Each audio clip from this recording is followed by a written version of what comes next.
on. I only just arrived myself, so I'm still getting ready. Ah, and Kale just passed by a moment ago.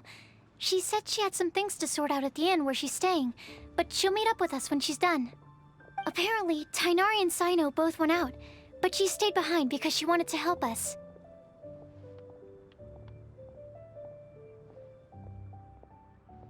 Not too bad. After reviewing it again with fresh eyes, I came up with a new theory which seems to hold some water. I'll attempt to explain it as simply as I can. I believe that each of the 4 things in the prophecy refers to a different field of knowledge. So, in a way, the prophecy is a test of the reader's intelligence. But it's unlikely for any one person to have expertise in all these different areas. So I suggest that we seek out one expert from each and get their opinion. Also, in 2 out of the 4 areas, the prophecy seems to want us to find specific people. It may even turn out that the people themselves are the answers. So it sounds like we should put our heads together and list out the people who can help us. Exactly. I think we can go through each riddle in turn and generate 4 groups of names to match the 4 questions. Alright, then let's start from group 1. The first riddle was, a flower that is not of this world. Personally, I would still go with Albedo for this one. Alchemy is the most likely to have to do with otherworldly things, and he is by far the leading expert in this regard. Exactly! You're the creator of the tetratanic sweet flower. Who knows? Maybe that's the flower we're looking for. Huh? You really think so? Oh, but what about Tighnari? He's a forest watcher and knows all about plants. If it's a flower we're looking for, maybe he's the man for the job. All right, I'll add him to the list as well. On to group 2. This subject is a guide who will never get lost. That's kind of abstract. Does it just mean someone who never loses their way? Wait, but they have to be able to guide others too, so it's not quite as simple as that.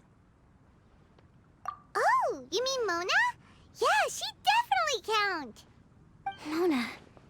Yes, she certainly seems very confident, and she can use her astrology to guide people. Would Bennett count? Well, his luck's so bad that as long as you go in the opposite direction from him, you'll always be going the right way, right? I see. I suppose I can't argue with that logic. Add him to the list. Finding everyone won't take long, so one extra person won't hurt. I know. Would Outrider Amber be a valid candidate for this category as well?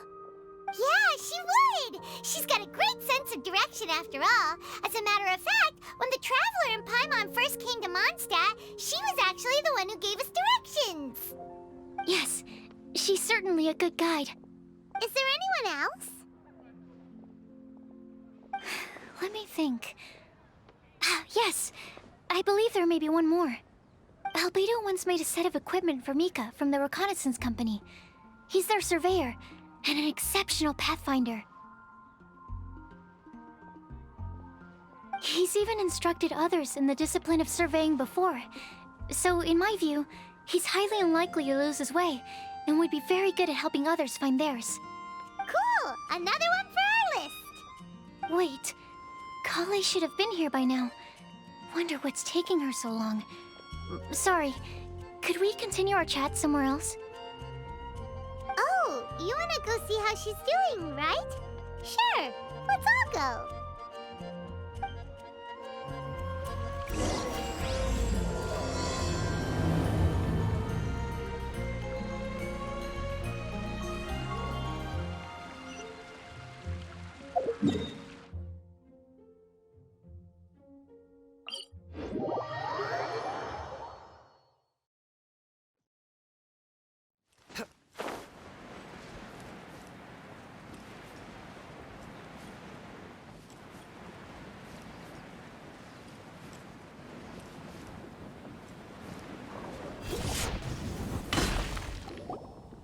Hi, Kale. Hope we're not intruding or anything. Is everything okay? Ah, some stuff. Is it time already? Oh no, I'm sorry.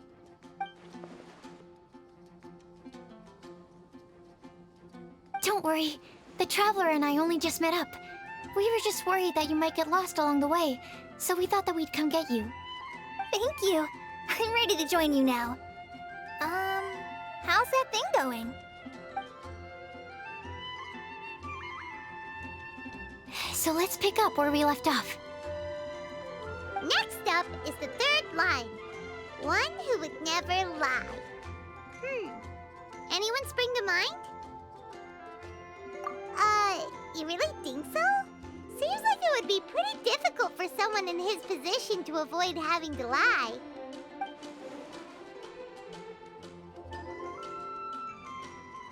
Then what about Kaya? He's the cavalry captain and a rather popular figure, but... You think there's something fishy about him too, huh? Yeah, he's definitely a sneaky one. Bet he lies all the time. I can't help but agree with you there. There's the tone-deaf bard. But on second thought, he wouldn't qualify either.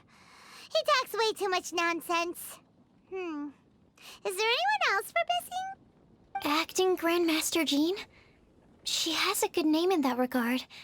But from what I know, she sometimes covers up the truth out of concern for those around her. For example, when Lisa loses track of time in the library and misses her patrol shift, Jean will come up with some excuse, like Lisa's ill today. Also, she sometimes makes up stories to get Klee to behave, like the one about the big monster that comes to catch naughty kids who don't go to bed on time. Do you think that rules her out? White lies are still lies, but do we really have to reject her because of some harmless fibs? It's not like she had evil intentions. No, we're the ones being strict. Rosaria doesn't strike me as the type of person to lie. Oh, Kale, you probably haven't met her yet, have you? She's a sister from the church who looks, a little scary and not very sociable. She stopped by the alchemy bench once, a long time ago, and asked me about Albedo. I thought maybe she was trying to find him, for work or something. But when I asked, she just said that she was curious about him because he was so intelligent, and wanted to talk to his assistant to find out what he was like. A lot of people might have given a more tactful justification, but I could see in her face that she wasn't trying to hide anything. She was just very direct and straightforward. That's why I don't think of her as the lying type. Rosaria doesn't look like the sort of person you'd want to get into a fight with. Maybe she just fights her way out of situations that some people might lie to get out of. I can definitely see that. I've also heard the other sisters say that Rosaria doesn't even make excuses when she skips choir. She just doesn't show up. She's a tough cookie, huh? Let's put her name down. In that case, I think Sino fits in this list too. True. Lying's probably more trouble than it's worth for someone like him. Kinda like with Rosaria. Oh, and Paimon also nominates Razor. Bet he couldn't lie to save his life. I've also got someone else in mind. Noelle, the trainee knight. She's a very honest person. I don't think she'd tell a lie. Alrighty, write her name down too. Wait, there's one more person. You know, our long-standing staffer at the alchemy bench. Huh? You mean Timaeus? Yes, him. Truth be told, he's been love-struck recently. He swore that he wouldn't say a dishonest word or slack off until he succeeds in getting the woman he loves. Timaeus has a crush? Yes, that's right. Well, who is it? Do you know her? I've never met her. All I know is that she's from Liyue. Timaeus says that she's fun, has a great personality, and is very, very good looking. Since we're on the topic, helping Timaeus win the lady of his dreams was also one of my goals for this Windblume festival. But how can we help with that? I don't know. make sure he uses nice paper and a fancy envelope when he sends letters to her. Help him pick a nice gift and wrap it properly. That sort of thing. Yeah. I had the same situation once in the Avidia Forest. I helped another forest ranger out by delivering a love letter to the coworker she likes. Yep, that sort of thing exactly. Oh, also, I helped him with some of the groundwork for one of his research projects. He must have appreciated it, because he gave me a refrigeration device that he's been developing as a thank you gift. Is it any good? I mean, it looks nice. Sounds like a no. Alright, guess we'll put Loverboy down on the list then. Okay, so last of all, we have a legend that never ends. Anyone come to mind for this particular line? Lisa, perhaps? A librarian understands books best, and aren't most legends written down somewhere? When I think about legends, fairy tales and picture books come to mind. Maybe Kai. She read a lot of fairy tales when Tainari was teaching her to read. Oh, Do I count? of course you do. I'll put you on the list. I prefer to read things like an illustrated analysis of alchemical substances and their uses, the fascinating principles of crafting, and hypotheses of life. Point taken. Paimon didn't quite understand any of those. Klee might be a good choice. Her mother, Alice, is a renowned traveling author, so I'll bet she's been exposed to all sorts of myths and legends. Alright then, Klee makes the shortlist. Well, that should just about do it. Next up, we should go and ask the people on the list about the prophecy. Do we have to ask absolutely everyone on the list? It seems like a lot of people. It is. So, I was thinking that perhaps we should split up. That might make our search more effective. Okie dokie. Also, I've thought of a method of gathering feedback. No problem. We can do that.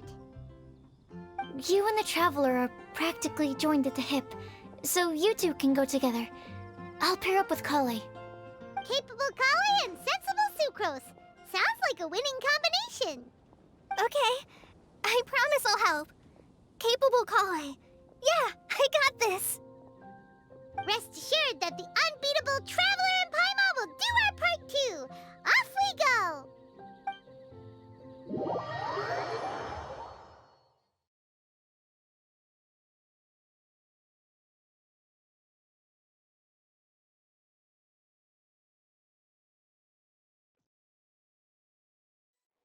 I plan on starting from the person with the most defined stronghold. So let's go to the library. Lisa should be there. Stronghold. That's an, interesting word to use. Maybe den? No, that's even worse. How about layer?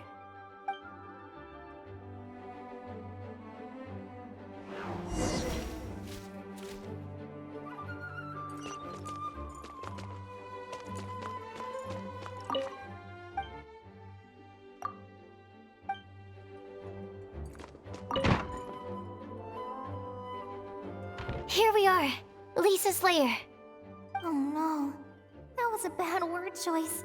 Now Sucrose is using it, and it's all my fault. Lisa, might I ask if... Huh?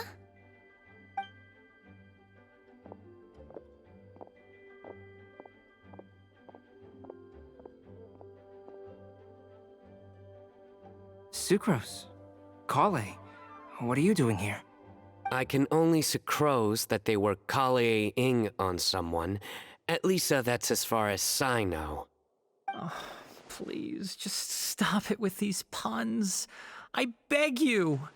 Are you trying to win worldwide fame for unfunny jokes? Is Lisa not here at the moment? Surprising, isn't it? She went out. I'm afraid it's just us here looking for information. Except me. I'm not here for information. Like you, I came here for an abortive search for the librarian, who is also my academia senior. Oh, so you studied in the same darshan as Lisa? That's right. Her mentor in Sumeru was also my benefactor. We were both Spontamod students. Wow, that's cool. But wait, we're getting sidetracked. We came here to look for some information. Kale and I are investigating a prophecy, and we were hoping you all might be able to help. Oh? What sort of prophecy?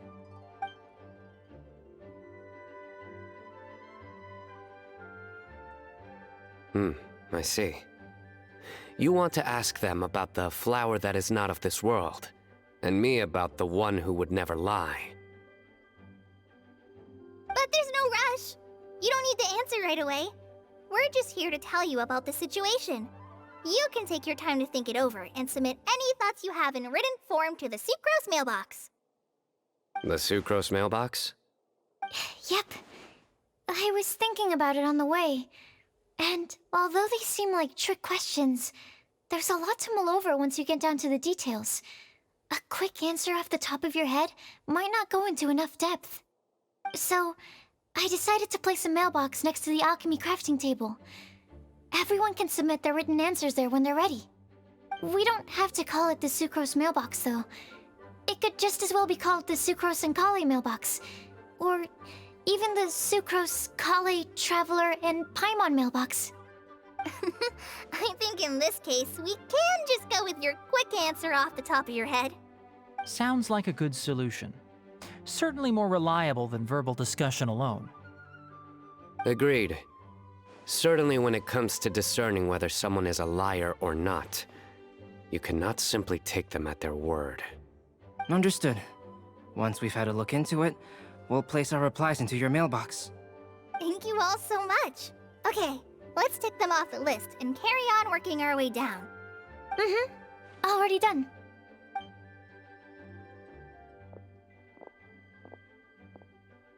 I'm pleasantly surprised to see those two introverts getting along so well. Do you get the feeling that Kale's return to Mondstadt has emboldened her more contrarian side? Yes, I'd noticed that too. Traveling and meeting old friends are both good for the body and soul. And isn't rediscovering one's youth while revisiting old haunts a worthwhile pursuit? When I first met Kale, she'd never known happiness or youth. But things are different now. Her Elazar being cured was a huge milestone in her life. Kale is a very sensitive and introverted child. I'm sure you must have noticed that too, Albedo. From the time she's been in my care, I've observed that she's actually a very lively character by nature. But she had a very rough start in life, and it changed her. So, might I assume that your respective claims of looking for plants and artists in Mondstadt were just pretexts? I wouldn't say that. Both Kale and Genius Invocation TCG are very important to me. Would it really kill you to just say yes in this situation? Fine. Yes, we came out of concern for Kale. She's been back to Mondstadt of her own accord several times, but it has led to no significant improvement in her mood. Well, it won't hurt to give her some more time. I believe that Sucrose might be able to help her. Sounds like an extension of your own self-confidence as your teacher. You could say that. In a similar vein, I've heard that Sumeru scholars often build their social relationships based on their academic ones. Is that true? I suppose it might look like that from your perspective. Sumeru society is something of a special case. The reason it is known as the City of Learning is because all of its resources are in some way linked to academia. As such, academic resources equate to social capital. It is not unheard of, for example, for people to build a family in order to pursue further studies. But the relationship between the three of us is not an academic one turned social. We've never even worked on a paper together for starters. Oh, so the academic paper is the nexus of the academic family. Interesting. I would think of us more as siblings. An equal and pure relationship, unaffected by academic considerations. As much as I'd prefer not to admit it, that statement is not inaccurate. I can understand that position. I have a younger sister myself, and it's only natural for me to be protective of her. What you describe fits the idea of a city of learning, as I imagine it. The family is where all social relationships intersect.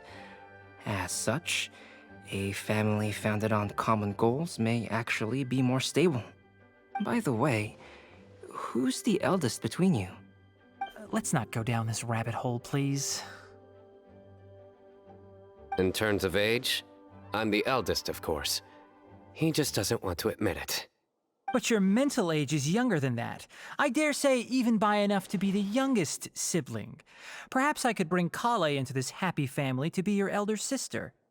No. You will never see me admit to being the youngest sibling. Except perhaps as a last-ditch effort to turn the tables in a game of cards.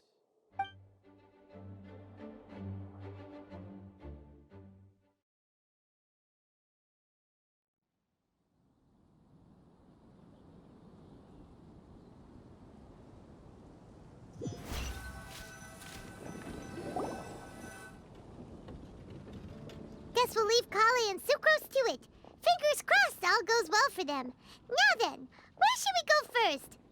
Let's try our luck at the bulletin board, shall we? A lot of people tend to show up there at some point in the day. Maybe we'll get lucky.